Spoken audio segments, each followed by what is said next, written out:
In this video, I'm going to show you how to create modern website graphics in Canva that actually match this year's design trends, specifically hero sections and social banners that look clean, intentional, and current. A lot of people use Canva, but their designs still end up looking outdated or generic. So instead of just clicking templates, I'm going to walk you through how to think about layout, spacing, typography, and visual hierarchy so your graphics look like they belong on a real high-quality website. This is a step-by-step walkthrough, so whether you're designing for your own site, a client project, or social content that needs to match your brand, you'll be able to follow along and apply this immediately. I'm Erin from My First Website. Let's get into it. Before we jump in, make sure to use the link below to open Canva so you can follow along step-by-step as we design this together. Once you click our link below, head to Design. So now that you opened Design for a website, you can see that Templates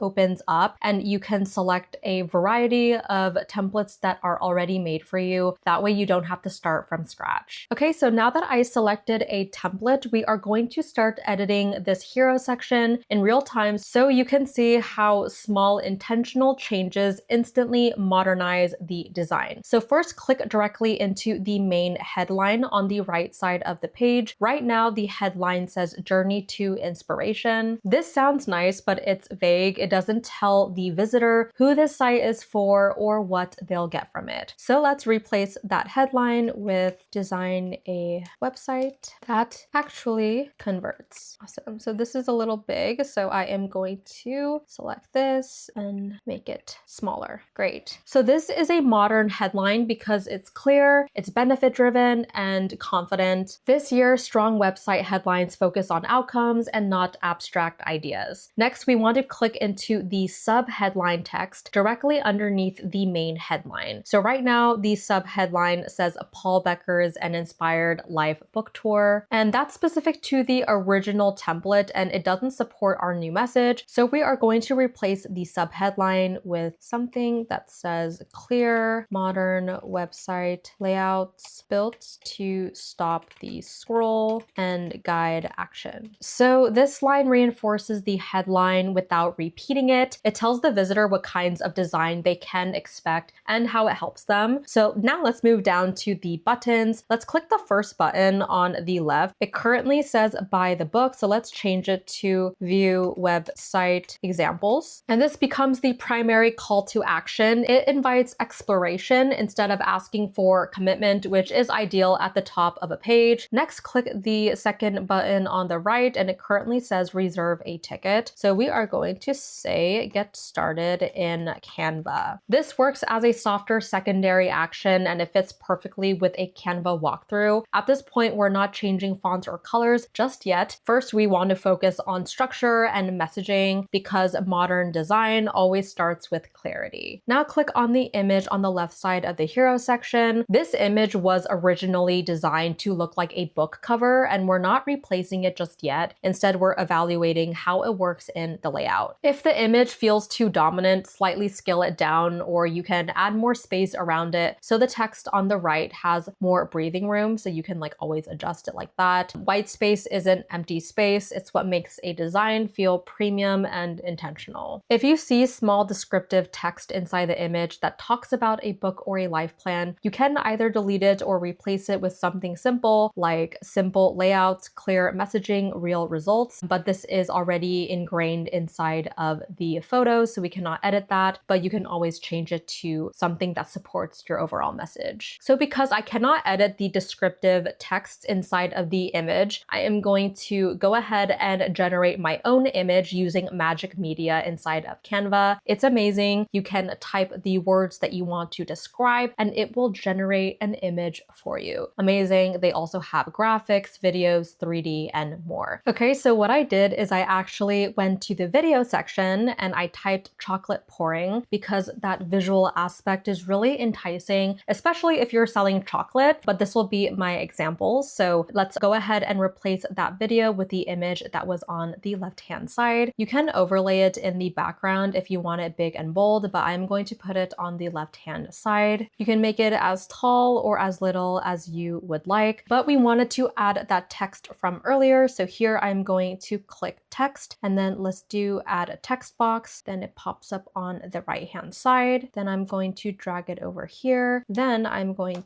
to type in simple layouts, clear messaging, real results. Awesome. So make sure that the formatting is cohesive altogether. And because the black does not really match the background of the chocolate, I'm going to change the font color of this. Let's do something like this. Let's do a white so it stands out. Then I can make the font a little bigger. Let's do this. And then because of the fonts, what we can do is make everything synced. So this is Poppins. So what I could do here is make this Poppins as well. So click on fonts and then select Poppins. So that way the font is cohesive on both sides. So what we've just done is modernize the hero section without redesigning anything. We didn't change the layout. We didn't fight the template. We clarified the message and improved the calls to action. And this is exactly how you should approach website design in Canva. Use the template as a structure, then layer strategy on top. So now that we've already updated the wording in the hero section, the next step is making sure the typography actually supports the message instead of fighting it. So this is where a lot of templates quietly fall apart. The copy is very strong, but the page still feels templated, and that usually comes down to font choice, line spacing, and hierarchy, not colors or images. So we can start by clicking directly on the main headline that now reads design a website that actually converts. Once it's selected, we can go to the font dropdown in the toolbar. If the current font only shows a single style and doesn't give you much flexibility, we are going to intentionally swap it out. You can choose a clean modern font like DM Sans, Inter, Poppins, or Manrope. Any of these will work. I currently am using Poppins and I really like that one, so I am going to keep it, but any of these will work. The goal here isn't to be trendy, it's to choose a font that's readable at a glance and feels confident without trying too hard. So once the new font is applied, don't change the font size yet. Just let the new font settle visually and take a second to feel how the headline already looks more intentional. With the headline still selected, click into the spacing option in the top toolbar. You'll see a control labeled line spacing. This setting controls the space between the lines of the text, not where the text sits on the page. So slowly adjust the line spacing slider until the two lines feel connected, easy to scan, and not cramped. For hero headlines, this usually lands somewhere between 1.4 to 1.7, but trust your eye more than the number. Once the text feels balanced and calm, you can stop adjusting. Next, click on the sub-headline underneath, and we can change this text to the same font family that we used in the headline, just like we did on the left-hand side. But in this case, it is already in the same font family, so that way we don't have to change anything, but this is just so everything feels cohesive. Then what you want to do is reduce the font size slightly so the hierarchy is clear. So the headline should lead immediately, and then the sub-headline should support it without competing for attention. Mine is already resized, but if yours isn't already, please do so. After resizing, you want to open the spacing menu again and slightly tighten the line spacing so the sub-headline feels more compact and secondary. So here we can go back to advanced settings and the line spacing can be a little bit more minimized to 1.4. If the headline and sub-headline feel equally loud, the page feels very confusing. So good hierarchy should guide the eye automatically without effort. Now shift your attention to the spacing between the headline, sub-headline, and the buttons below. If everything feels stacked too tightly, you can also drag elements apart vertically to give each section a little bit more breathing room. So you're not redesigning anything here, you're simply creating space. So now I just created some space. So modern design favors calm layouts over dense ones, and white space isn't empty. It's what makes a page feel premium and intentional. At this point, we could zoom out, pause for a moment. So what we've just done wasn't a redesign. We didn't add effects, animations, or new sections. We didn't touch colors. We refined the font choice, adjusted line spacing, clarified hierarchy, and improved vertical spacing. So that's what turns a template into a designed page. This step matters more than people realize because typography is one of the fastest ways to make a website feel modern or outdated. Most people assume good design comes from colors or visuals, but in reality, it comes from hierarchy. If someone can understand your page in 3 seconds, headline first, support text second, action third, your typography is doing a great job. For this step, don't touch fonts and don't touch layout. We're only working on the buttons and how they guide action. So we can start by clicking directly on the button that says View Website Examples, so it gets the purple outline. Once it's selected, let's look at the top toolbar and click on the color icon, and this opens a small color panel. Right now, this button blends into the background and doesn't clearly tell the visitor what to do first, but we want this to become the primary action, so we should choose a slightly darker neutral than the beige background. We're not going to choose black, not going to choose blue, just a deeper brown or even a taupe color. So I'm going to choose Woodland Elk, and once you click it, it immediately applies. So once the color is set, you want to stop. You've just created a clear primary action without redesigning the page or adding visual noise. Next, click on the second button that says Get Started in Canva. Again, click the color icon on the top, and this button should feel secondary. If it already has no fill and only a thin outline, leave it exactly as is. If it has a fill color, remove it or change it to something very light so the outline remains the dominant feature. So you can either do a light gray or you can do a light orange. I'm going to do this color because it's slightly lighter than the background and it's under Decadent Desert if you are looking for palettes. But the rule here is simple and intentional. The primary button is filled and the secondary button is essentially outlined. So now we can fix the spacing between the two buttons so they feel connected. So click once on the left button, then you want to hold Shift and click on the right button so that they are both selected at the same time. With both buttons selected, you could gently drag them closer together horizontally, but you are not stacking them or changing alignment. You're just tightening the gaps so they feel like a pair instead of two separate ideas. When they feel grouped, you can stop dragging, but ours were already paired pretty nicely space-wise, so we are going to leave it as